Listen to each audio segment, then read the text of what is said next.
Hello Anne, my name is Adrian, I'm from Romania and I want to make a movie with you. I saw you in Dark Knight Rises and I saw you playing that Catwoman and you're my actress. I even convinced 3 Romanian actresses to play in this film to show you how I'm gonna work with you on Be My Cat, on the movie that I want to make with you. They don't know, I lied to them. The actress needs to be skinny. And I'm not skinny enough for you. No. How can you say that I could have tried when the start, the something got, I forgot the lyrics. It's not possible. Oh my god, fuck, you're a shit actress, you know that? No! Because I can't run, you talk about You don't want to find a solution. If you don't leave me, I call the police. And your goddamn movie will not ever be made, okay? Don't like boys and dogs, they are all bullies. Mean people and mean animals. I like only girls. The girls are so sweet and cute, just like cats. I love girls and cats. Oh my god, a dead cat.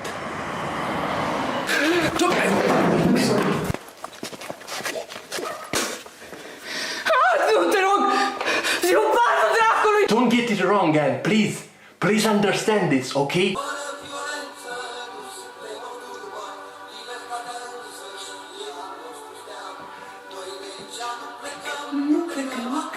You have 20 seconds to give me one last word and then I will close the camera.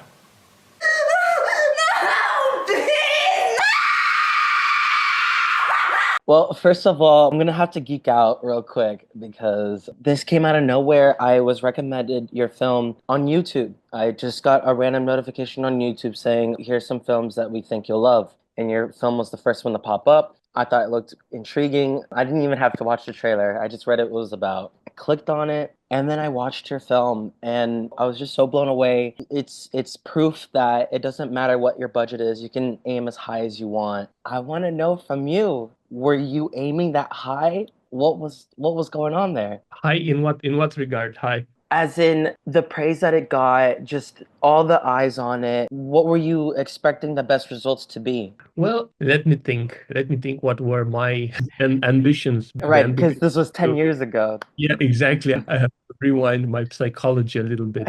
Yeah. So I think initially I was maybe a little bit naively aiming a bit too high, like initially when I did it. Seeing what the Blair Witch Project did and seeing what Paranormal Activities and other films, So of course you a little bit hope and dream that you make this found footage film. And considering that I worked so much on it, practically this character was developed over a period of 5 years. So really like a ton of work and living in character then for a year and knowing all these things and knowing what found footage did. So I guess I was a little bit hoping to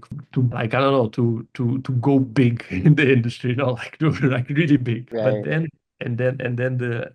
the reality set in and I realized it's quite hard. It's quite hard to reach that. And so for a period it was disappointing for me because it did not go to top. It did go to festivals, it did have success, but not the top of the top. Like it didn't go to Sundance. It wasn't this overnight success. So it was a lot of struggle, but little by little, the movie grew a lot by word of mouth.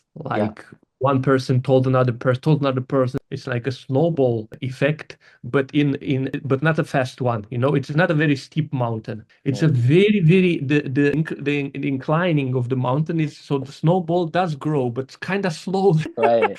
Only 2 years ago, the movie got mentioned in IndieWire and got featured. So practically what I was hoping like 10 years ago to happen, it did happen, but I had to wait for 10 years for the snowball to grow. And now when it's finally happening, I'm happy.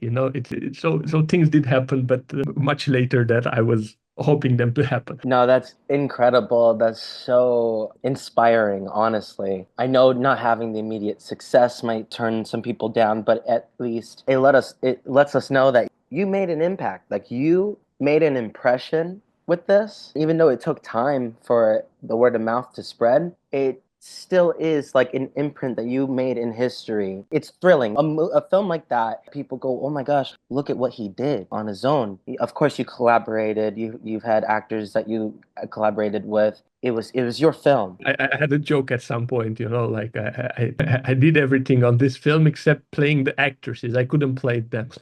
Or else you would.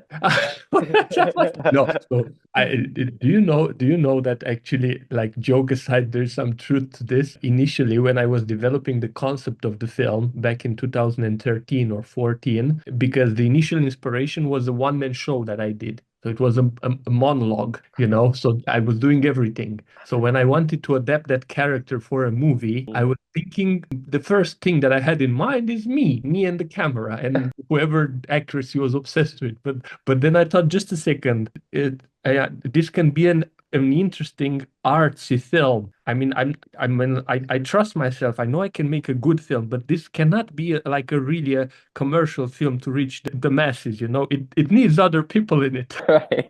Oh my God. Oh God.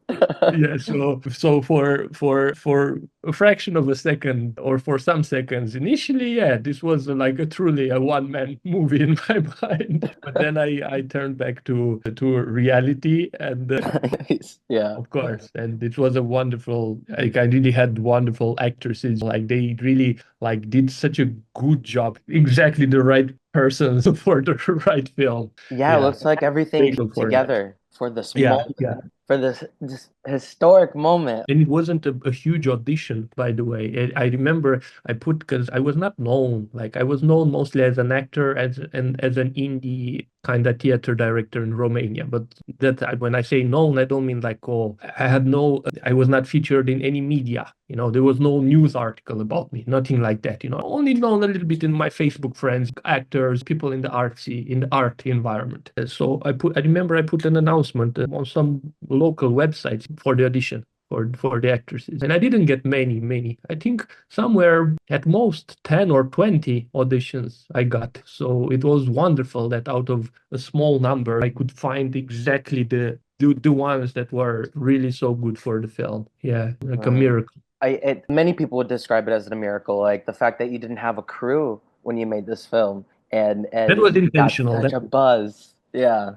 That was both creative. I was both, how should I say? Okay, that was both a creative decision and a Hmm. constraint, because I was constrained by the budget and by to have a limited crew, but also by the creative environment of the film, because I wanted so much to aim for this type of realism, because if there were other people on the set with us other than me and the actresses, then I was trying to create this parallel reality where we exist in this fictional reality. The psychopathic me as the psychopathic director and her as the actress is the victims. So we had to exist and we had to create this bubble practically, where Right. this is our reality. So if we had a crew, people around with lights, with the whatever doing stuff, they would have burst that bubble. And if I don't have that realism, if I don't have in traditionally shot films, you can afford 99% realism. But in found footage, you cannot afford. You need 100% for it to Yeah. work. Yeah. That's the thing. So I was aware of all this. So I thought, you know what, this is perfect. We shoot two rabbits from one shot. I don't know if you have. Actually, we have this saying in No. Romanian. Okay, we have this. Yeah, we have this in Romania. So practically both managing to make it with the little budget we had, and at the same time, it fit perfectly with the creative vision for the film. Right. And it's so important too that you don't lose that realism, or else the film just wouldn't work. I think what makes, our skin crawl even before anything terrifying happens, you yourself, you're terrifying, like in the film. And the way that you speak to the camera and we get lost in your character's world that he just created for himself, it's just that alone is just horror, like just horror, just the way he treats those women before anything scary happens. And we have to take that seriously for the film to work. And that's such a very important thing that you had to keep. Without the crew, you had this world where, yeah, you're very limited on what you can do. But that doesn't mean that your sandbox is small. So, question, you have upcoming films and it's a trilogy. What made you think, all right, trilogy? I don't think initially, as far as I remember, I don't think initially I was necessarily planning for a trilogy. Then when the concept for the second one became obvious, then I could see the connection and I could see how it leads practically to a trilogy. I could see how because the first one, Be My Cat, a film for Anne, it's a trip. It's a trip that I make as a filmmaker, as a creator, and it's a trip that I'm inviting the audiences to take with me as well. It's a journey, it's an odyssey practically through this journey. And so we start from the lower self, which I consider to be My Cat, which is about instincts and impulses. And it's not just that, but there is a hint of more, especially towards the end, the paradoxical ending with him very happy and dreaming of families and children and all. But yeah, so in my view, like Be My Cat is nonetheless, it's about the lower impulses, kind of the lower self, and We Put the World to Sleep is more like it's anchored more like in the reason, in the middle, if I can call it like that. It's more mental as a film, and the third one, Pure, is going to be anchored in the higher selves, in mysteries beyond reason. So it's really a journey. So from the moment when I realized that We Put the World to Sleep, it becomes a more complex and more cerebral production. And then I looked back and I saw, okay, Be My Cat, yeah, was to a point cerebral, but not really. It was also crazy and full of his bursts and impulses and stuff like that. It wasn't very calculated as a character as well. So I saw, okay, so We Put the Word to Sleep is going to be more cerebral. So immediately I made the connection with this classical thing, lower self, middle self, reason, and then the higher self. And I thought, oh, then definitely the third one must be about even higher. We go one step further about mysteries beyond reason. And then I thought, yeah, we have the trilogy. And Nice. I want to take the audience on this journey as well. And of course, there will always be connections in the trilogy. Just like Be My Cat has things that point out towards stories, the story in We Put the Word to Sleep. Not just in terms, yeah, there are moments, there are some of the things he says, his vibe, his attitude, there are things that point towards We Put the Word to Sleep. We Put the Word to Sleep also has things that point towards Pure. But also each movie also has things that looks back. We Put the Word to Sleep has moments that look back. There are throwbacks to Be My Cat. Same way that Pure will have moments that will be throwbacks to We Put the Word to Sleep. So they're, I would, in a way, part of the same universe, but it's not really. It's nonetheless it's a partial trilogy. So it's not like a sequel. We Put the Word to Sleep is not a direct sequel to Be My Cat. Yeah. Should we expect found footage as well for the next two? So We Put the Word to Sleep is it's screen life, mockumentary, and found footage. So it's somewhere in between these three: screen life, mockumentary, found footage. Pure, there is a connection to these genres, but not really, and I don't want to disclose it yet. Thank you. Okay.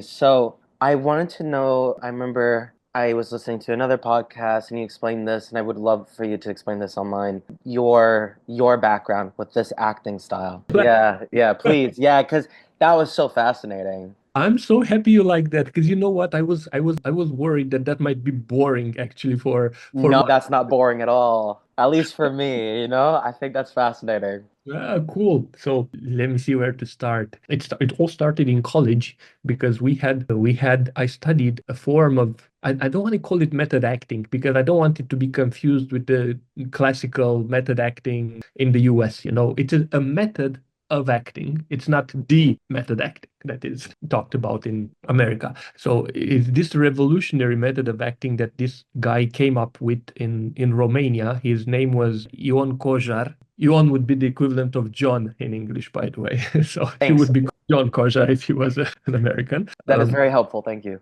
Yeah. Okay. So he had this revolutionary method of both acting and directing because he was both a theater director. He never did film because in Romania with film it's not such a big thing. So he directed theater and he also was a teacher at the University of Theater and theater and film, teacher of acting. So his method as a theater director was revolutionary because he would have these shows where he would try to remove any element whatsoever that would remind people that what they are watching is a theater show. Like he was aiming for people to look and to feel like what the F, what's happening here? Like, should we step on stage? Should we interrupt what's happening here? Is this real? Are they actually fighting right now, or is this still part of the show? Like he was aiming for this absolute pure realism where things look just like in life, where you can't see anymore. The line between reality and fiction is blurred.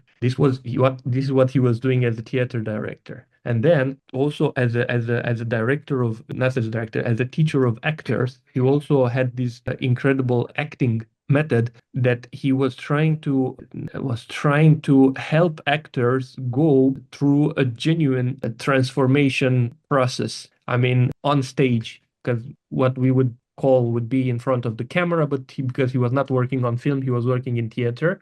So he was talking about like, oh, the moment you show yourself in front of the audiences, by the time the theater show ends, you need to go through some internal changes that you cannot anticipate, that you don't know what will be, because this is just like in real life. In life, when you are in a moment of in a conflict, in a crucial moment in life, you never know what's going to happen. You never know what's going to hit you. You never know what the other person is going to say. You never know how you're going to be touched, and you go through things. And practically he was asking actors to go through the same thing, to totally try to forget the script, to forget what is going to be happen, and to live in the moment and to take everything for real, what is being said to them, so that at the end of the theater show, for them to be genuinely like transformed as human beings.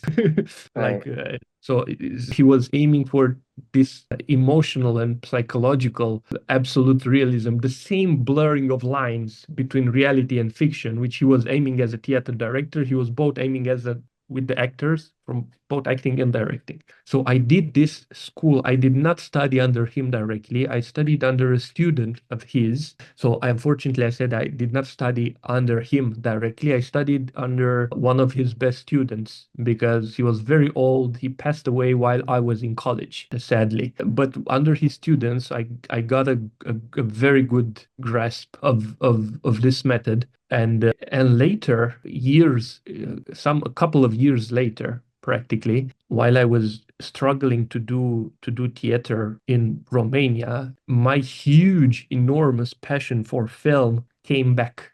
Practically, when I was a teenager, I would constantly spend like all my spare time reading film history and trying to, and it was a fight and a struggle. You don't know that because I didn't have internet. It was the beginning of the 90s. It was very bad in Romania. It was immediately after the fall of communism, a lot of scarcity, a lot of struggle. So I just had the TV. So I would be hunting the TV program. I was buying and maybe like hunting maybe there is on one TV channel one day at one certain hour one of the great masterpieces of cinema, so that I can have a chance to see them. So I was hunting all these, and then in my spare time I would go to I didn't have computer at home. We couldn't afford or internet or anything like that, so I would go to a foundation that was giving access to computers and internet for free. So every day after finishing my classes in high school, I would go, instead of coming home, I would go there, and I would come at night at home, literally for hours in front of the computer. I was like crazy. It was like really the different world, like reading about film history and learning about all the directors and all the masterpieces. Wow. Yeah. But then when I went to college, because in Romania you don't have this thing that you have in the US, this passion for indie cinema. There is close to none indie cinema, and if there is, it's not genre cinema. So it's a different understanding here for most people. So then when I went, so because of that, the acting school and stuff like that, they never tell you about films. They are not really focused on film. So only theater. That's the only thing you hear. So then you get simply by doing it, you get quote unquote brainwashed to think that only theater exists after 3 years of college. And then you do that. But then I realized like I'm not happy. It's not really what I want to do. It's not enough. And I also felt like I'm putting so much effort. I was like living in character. I was going crazy with how much living in character and how many sacrifices I was doing for a role. And then what was that for? That was just for a couple of people in a bar to experience all that amount of work of mine. And I was like, why, since I put all this amount of work, why can't I reach the entire world? Yeah. It's a much better idea. I mean, it's not just a selfish, by the way. It's not, there is a degree of selfishness as well, but it's not just that. One of the theater shows, like people when I was playing this one-man show that later inspired the movie, at the end people were literally laughing and in tears at the same time. They had this paradoxical emotion, so they were applauding with tears and also laughing. So then I realized, oh my God, like I really have the potential to really touch the hearts and minds of people. And it's such a pity that why would I touch the hearts and minds of only a few people in Romania when I could touch the entire world? So I could allow many more people to experience this. Right. So then I remembered about my huge passion for cinema. So it was like an arc back through my teenage years and childhood years. And when I made that arc, that's when the literally that moment, you know, the meme with the bulb that lights.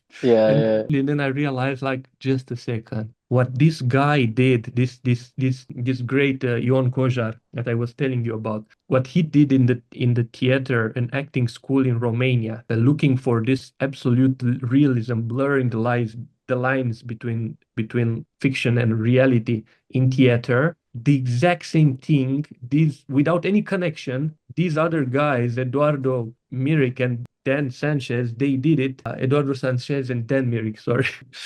They did exactly the same thing with the Blair Witch Project in US practically. But they did the same thing. I mean, trying to remove all the, from a directing point of view with the Blair Witch, they tried to remove all the elements whatsoever that would remind people that that is a movie, you know, like from a directing point of view, that had to look like reality. And also from the acting point of view, they tried to set all the circumstances, like literally they put the actors by themselves in the woods. They created that bubble that I was talking about, that self-sustaining fictional reality where they can live and breathe as characters and without the huge crew around and lights, and go there and do that, which allows you to go through an actual transformative process that my teacher was talking about. That at the end of the, you are not at the end of the shooting, you are not the same person as the one you were at the beginning. Of course, they were acting, but you want, as an actor, you want to be put in certain circumstances that would make you act better. Right. Something that we spoke about is, you know, how real this film feels is, you know, really what helps it be so effective. A lot of people, when they watch the movie, they, you know, do a breakdown of your character. They look at it through a psychological lens. But what about through gender? I know that there's something so real about these actresses and how they put themselves out there and the horror that can come with that. Was this part of some of the original ideas? I know that when I go online and I see a lot of people react to this film, a lot of it is women that love horror and they're like, yo, this guy got it. He got it, and I'm terrified and this feels so real. Like, I just feel like a lot of people, they're cringing and they look like this before the horror, you know? It's you and the way that you say, okay, Anne, like, you know, those moments where you understand? Oh my gosh, it's crazy. Like, you're so good at that. When you were coming up with the film, or because of how real that fear is of men that prey on women, just that dynamic. What was, like, when you were making this film, what was the thought process behind that? I had kind of three goals in my mind with this film. One of the goals was to talk about, that's why the movie is meta, actually. I wanted so much to talk about this wonderful method of acting. So I wanted to teach people, or to make people excited about filmmaking and this idea of pushing things to extreme and blurring the lines between reality and fiction. So, and that's why also the film is meta. It tries to, in a way, but this is like a condescending term, like to educate audiences. I don't want to use this term, but I cannot find a better one, right? Because I don't mean that audiences are stupid. I'm educating them. It's like informing them, informing them about this type of magic that can exist,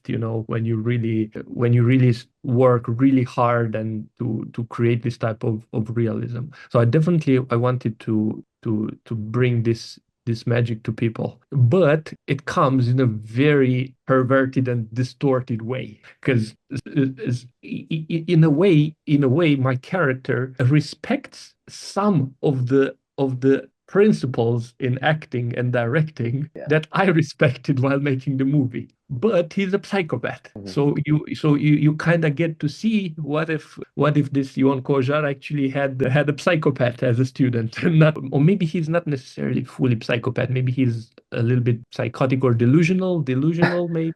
Right. There are other things here. Something. Probably. Yes. Probably a combination of delusional, maybe a bit psychotic, and maybe antisocial personality disorder. Yeah, I think there's a number of personality disorders there. Right. Yeah. So at the same time, audiences can have something fun. I mean, horror is fun. Horror is entertaining. So they can, because of how unusual horror it is. Always deals with things on the edge, on the limit.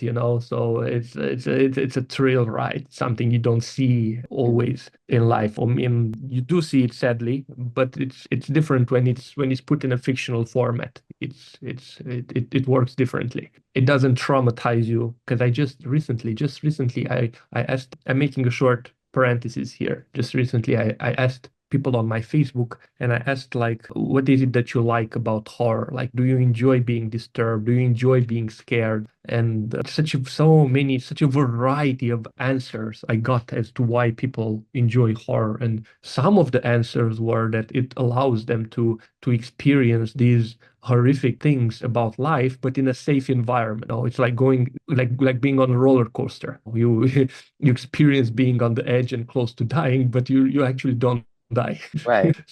And this can give you a form of catharsis. This can help you better cope with reality, or maybe, if which is something that I believed. And another thing in which I believed in when I made the film back then, I believed that horror puts a sort of mirror in front of audiences, and they see their own darkest impulses reflected on screen, and then they become aware of them, and they get to control them in real life.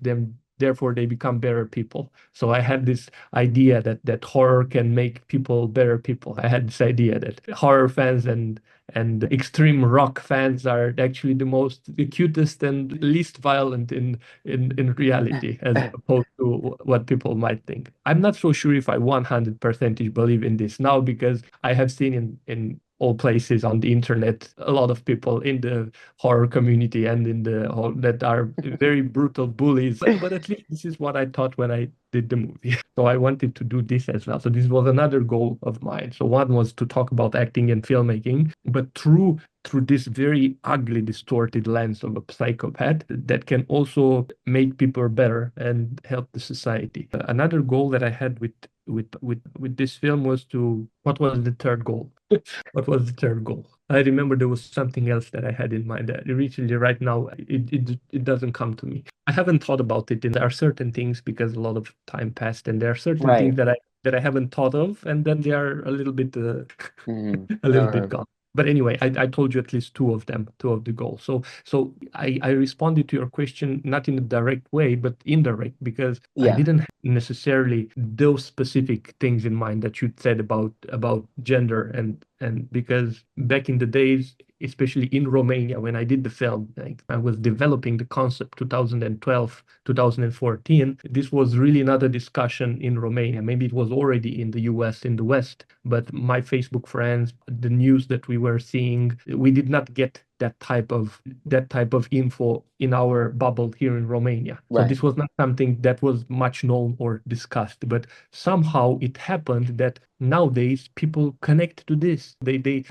find, so like recently I was watching, at some point I rewatched the movie recently, by the way. Nice. And at some point he is saying to Sonia something like, she's saying, "Oh, I will call the police," and he is saying to her, "No, the police won't do anything. The police will empathize with me." I'm thinking, wow, what a thing, because this is the type of thing talked in the social sphere nowadays about Yeah. women, police, stuff like that, masculine, how do you call this thing, toxic masculinity and all this stuff. I did not, to be honest, I did not intend this. I wrote that, but so many things happened to be ahead of times in terms of politics, but they were not intended in Right. the movie. So I was trying to do good to people. I was trying to help society, but not necessarily in a very specific way, which people can see right now. Right. Unintentional, but since you were going for realism, it naturally happened. It was not Yeah, something you had to aim for. It just naturally happened. happens. And Yeah, women connect, man. I see it online. Like women go crazy over this film. They're like, "Oh, this was the scariest shit I've ever seen. Like this had me like on the edge all the time." And they're constantly talking about it with each other too. Like that's another big part of the buzz of the film. I just see how well it aged too. yeah. I also like that I have fans from both spectrum in the US, because I here maybe we are not that much, but I can see online that, for example, society in the US is quite divided left and right. And I'm impressed that the movie has a lot of fans from both sides. Actually, it's not just the left or the right. That's good though. That's when a movie's doing the right thing, I feel like. Yeah, like really from all areas, from countries, from all religions, non-religion, like it reaches like Do just you notice recently. difference in reactions? I don't necessarily see a difference, to be honest. Okay. I don't necessarily see a difference that it got viral on TikTok in countries like Indonesia and Thailand, Okay. and literally a girl posted a clip of Be My Cat and it got almost 1 million views in that area. Wow. So it's at some point I received a message from someone in Iran practically. So from places you wouldn't expect to connect with this film.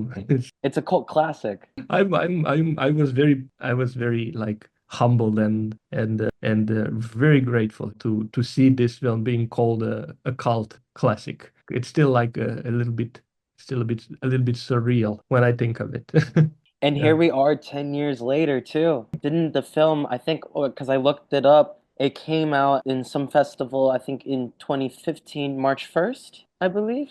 Yeah.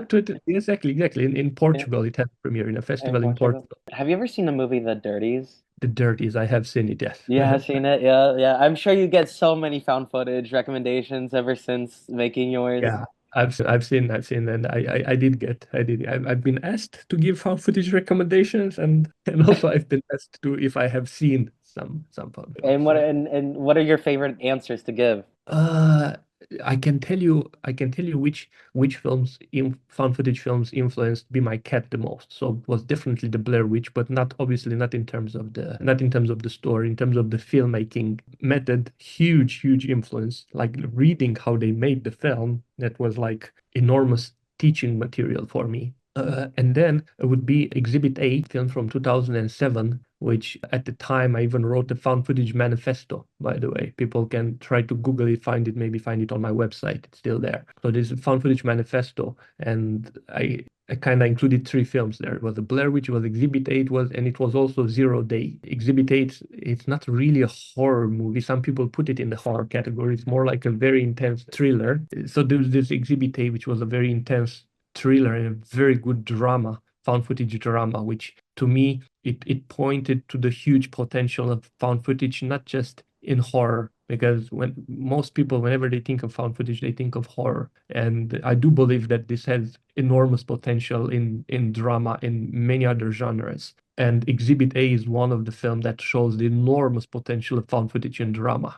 It's really like, and it also works for horror genres, for horror fans, because it's also thrilling. It's not just drama. And also Zero Day, another film that influenced me in terms of Okay. it's about school shootings. It's about the Mm. Columbine, I think. Oh wow. Different approach from the 30s. Yes, it's an extreme raw realism in Zero Day, to a point that some people might find boring. But I got so much drawn to that pure realism. They are really not even trying to make it look like a movie. They are just trying to allow you to see the lives and the thoughts and the feelings of these teenagers. So I was so much drawn to this type of realism. And I think that it definitely influenced Be My Cat as well. That sounds fascinating. I definitely have to check that one out. Yeah. And recently I have seen MOM Mothers of Monsters, a found footage film, which is like a really, really good one and wonderful message as well. I mean, especially for people who are into, this movie is like has a very deliberate social message, but also a good film. So I'm not recommending it just for the message. It's both Mothers of Monsters, and then there is another film that impressed me. This is made by Tusia Lyman, and then there is Graham Hughes' film Death of a Blogger, which impressed me because of how scary and ingenious that one felt. Like scary, but in a very ingenious way. Like the scares were very ingeniously made with very little budget. And now I want to see his second film as well, Hostile Dimensions. I haven't seen it yet. It got praise. It was released last year, 2024. Nice. So I'm curious about that one as well. And hopefully we are going to collaborate. Like hopefully I'm going to collaborate on a project with Graham. I mean, we are trying Nice. to do something together. It's going on it's like something been cooking a little bit of Nice. That's exciting. with these filmmakers, yeah. But I can't say anything about it because we are keeping it under the Right. until till it reaches a point that we can talk about it. Right. Yeah. So this Uh, would be the other films. Yeah. Here's the thing. I'm gonna make a short parenthesis here about why I chose to do Be My Cat. Another reason why I chose to do it with such a small crew. I mean, the crew of one, as accepting the actors, the actual technical and creative crew is one. One of the reasons is that when I was doing theater, at some point there was somebody who said, "Oh, let's do this. I'm going to take you all, me and other colleagues of mine. We are going to do this theater show, and finally we are going to make it, and blah blah blah." And so I'm waiting months. 1 month goes by, constant promises that we are doing something, we are doing it, we are moving forward. 1 year goes by, 2 years goes by, and this and another project as well, and it gave me this feeling that when you depend on others, I mean, you know what you can do. You know that you are a hardworking person, but you never have the guarantee that the other person that is involved in the project will do the same. If they don't feel the same, if they are not as determined as you are, the project is not going to happen, and all your work will go to nothing. I couldn't stand this. Yeah. So I said to myself, and also it's a different thing here in Romania. Maybe when you are in LA and maybe when you are in Hollywood, you have there all the people from all the corners of the world coming to do something. In a country like Romania, to try to do something, it might be a bit harder to find the right people and to have the guarantee that they are truly crazy and determined as you are. So I said, I cannot take this risk. I need to do something that can be done by myself. I need to do something where I don't depend on others. Not because I don't believe in people, but because I don't like people or anything like that. It's just I already had 2 experiences that were a disappointment. So or even 3, I think, but I forgot now. There were a series of projects trying to do things with others and things didn't work out. So that's why I did Be My Cat this way, practically. So now that's the third reason. On top of the ones that I already explained before, with the creative one and the budget one, to make sure that this is being made. This was the only way to make 100% sure that this is being made and completed the way it should be. So now we are back to present moment, to hopes and prayers. When it's a studio project involved, I mean, we the ones who are involved in this project, we are all very passionate. Like it's already been a couple of years, and we are still fighting to have this project lift off the ground, like really happening. But then you have bigger people above you who have to green light it. They are bigger producers, they are the studios, they can, so that's why we work, but also, as I said, hopes and prayers, because they can say, oh, we don't like it, so they don't green light the project, and then all the work goes to nothing. So that's a bit scary Yeah. how things happen this way in the industry. So that's why I'm doing both. Trying to, I want to keep this trilogy independent, even with the risk of it maybe not having the right budget. Maybe if I had a bigger team, maybe if I didn't go the independent route, if I tried to really do something with the studio, maybe it would be even a better movie. We put the world to sleep or Pure or the next one. But because this is so personal, and I put so much work into it, and I wanted to see the light of the screens, I cannot take even 3% or 1% chance of it not happening if a studio or bigger powers get involved, because then it's out of my hands and they can say, oh, we don't want it like that, and that's it. And then what do? It's back to point zero. That's a lot of time lost and stuff like that. So because of that, I want to have both this indie career where I do things exactly the way I think they should be done. I refuse to say the way I want to do them, because this feels like coming from a point of ego. I feel something negative about it. I would prefer to use how they should be done. I feel like that they would inspire people. They would bring something good into society. And I believe Be My Cat inspired a lot of people, because I'm constantly getting messages, people who there are people who literally went into filmmaking thanks to Be My Cat. I'm constantly making these types of getting, and by the way, at some point that I received a message from somebody who is studying script writing, and he said that my movie was a huge inspiration and huge lesson for him on how to write his characters. And I responded to him, oh my God, do you know how crazy this is? Because my movie did not have a script. I'm making this improvised film, and it's making the career of a script writer. How crazy this is. Yeah, I mean, it was quite a lot written in my mind, Be My Cat, because of so much thinking of it. I had points. So on paper, I had a number of pages of points, plot points. But like literally, when I say paper, I literally mean this type of paper. You don't see it because it's Actually, I have a normal paper next to me here, a notebook. So yeah, I just put like with my pen some points. Oh, this has to happen practically. And in between those points, I had a lot of scenes in mind, even though they were not written, they were not put on paper. They were so much living and breathing in my head practically. And because I decided to work with impro, the impro was very well controlled. I mean, we had very clear rules during improvisation, and those rules were meant to secure the fact that we are going in the direction that I want the movie to go, while at the same time being real and authentic and genuine, not directed, not acting, quote unquote. Yeah. So yeah, that's what the thing with Be My Cat and scripted, being scripted or not.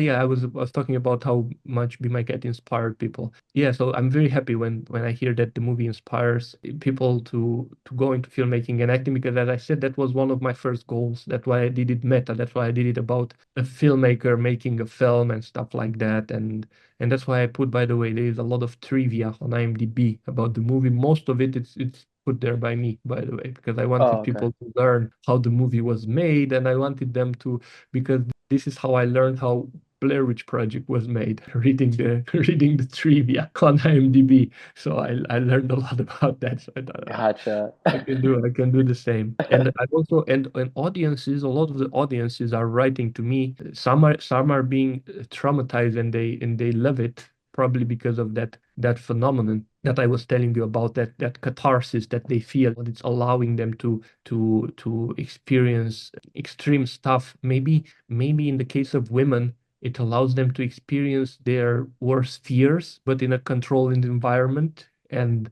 it allows them to cope with these fears in society. I'm just making a guess based on what I know and what some people told me and stuff like that. And but also some people find it like very healing and soothing. That's something a bit harder for me to understand. I did get those messages as well. It relaxes them. That's a bit harder for me to understand, but I feel I'm like sure going to that as well. I feel like if it is soothing, or if it does comfort, let's say a woman that's enjoying horror, it must be because you must get it. You know what I mean? Like they must see how good you are empathizing with them because of how well you understand their worst fear. That must be what it is, oh, This guy gets it. Interesting. Yeah. You remember some minutes ago, I was telling you about the three goals that I had while making the film. And there was one which I couldn't remember. And now I remember it. I wanted so much to talk about this paradoxical human nature. I wanted to create a paradoxical character that would make people question the nature of good and evil. That's why the guy is at the same time he's doing horrible things, but at the same time he's talking about love. He's smiling all the time. He doesn't have the full realization of the harm that he's doing. He's not a grotesque character, because I didn't want to make a movie with a grotesque characters, because that would be very hard to watch. You still need to find something in him that you can empathize with in order to continue watching the film, because he's the lead.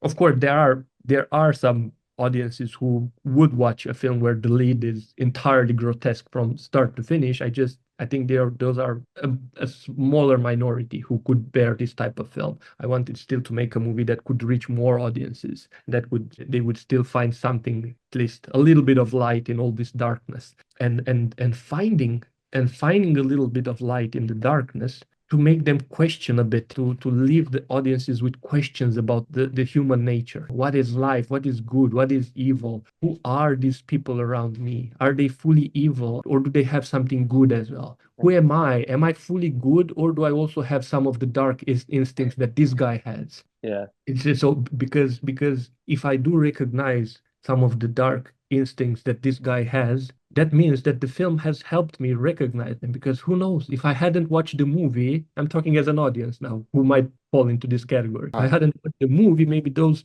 dark instincts would have eaten me later down in life. But now I saw it and I saw, oh my God, Yeah. so this is part of the healing catharsis. I would say a moment that I find in that character where I go, okay, that is something that I know that men can have, that I've heard a lot, and I've also said myself, is when they say, I don't like guys, I like girls, like they're just like better to be with, they're just, then comparing them dogs and cats, like that was some real shit. You really nailed that. But that is something that men can catch within themselves, is okay, why hate men? Like, no, obviously you went through some shit. You either went through some bullying, or you had a bad, parent or something, and now you're putting that on everyone. Yeah. You see, this is what I'm talking about. Yeah, like as you very well pointed it at some point, even though I did not intend some of these things, that I did not specifically intend that one,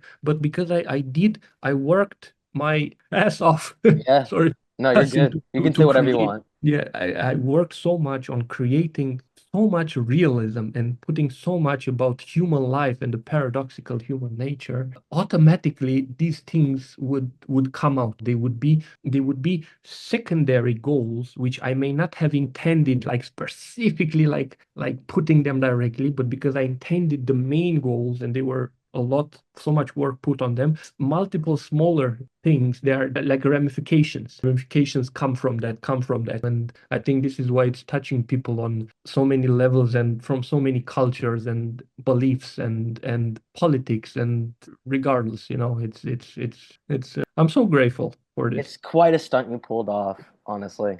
It's quite a blessing. It is. I feel like it's a blessing that I got to see this movie, that I got to see it for free, that I had access to it. The fact that you made it, and that that it got enough word of mouth that it got to me, like, I'm thankful for that. And just thankful for indie filmmakers in general. Like, you really did something for us. And so I really want this episode as like a thank you to you for making that. And thank you for having this interview with me. Thank you so much for inviting me. I hope Anne Hathaway watches it. There's a rumor that she has watched it, but it's unconfirmed. Yes, there's a rumor that she has watched it, and that she appreciated it, but I don't know. Somebody, I can tell you this while we still have time. So somebody which attended a festival, Be My Cat was not in that festival, but was talked in that festival. Because initially, Be My Cat back then in 2015 was rejected at so many festivals. People couldn't really, I think they were afraid. They didn't know where to put it. And in time, after it grew into cult status, some people wrote to me and said, like from directors of festivals, oh my God, I regret so much for not selecting your movie back then. And it's so interesting that one of the festivals where it was rejected, nonetheless, the people in the festival started talking about it. So one of the person attending that festival told me that some former staff of Anne Hathaway were also attending the festival, and that they were talking that Anne Hathaway watched the movie and kind of appreciated what I tried to do with the film. Here's the thing, I don't know the person, and also the person doesn't know the people who said this. So it's somebody said that someone said. Because of that, I don't know how much I can trust this info. That's why I'm saying it's a rumor, it's not confirmed. But there's legend. There's legend around the film. There's rumors, there's myths, there's all of that. There's magic. And you're magical, and you're gonna keep on doing thank you so much. I want everyone to check you out. I want everyone to check out your career and what you're going to do. And so thank you so much for being on my show. Thank you so much as well for inviting me. It was a very, very good and almost a spiritual experience, because I got to go into deeper, more sensitive areas. I love that you said that, man. That's my goal for this show, honestly. That's my goal. Thank you so much. Don't touch me! Action! Don't make me cut you. You're a psychopath. You have 20 seconds to give me one last word, and then I will close the camera.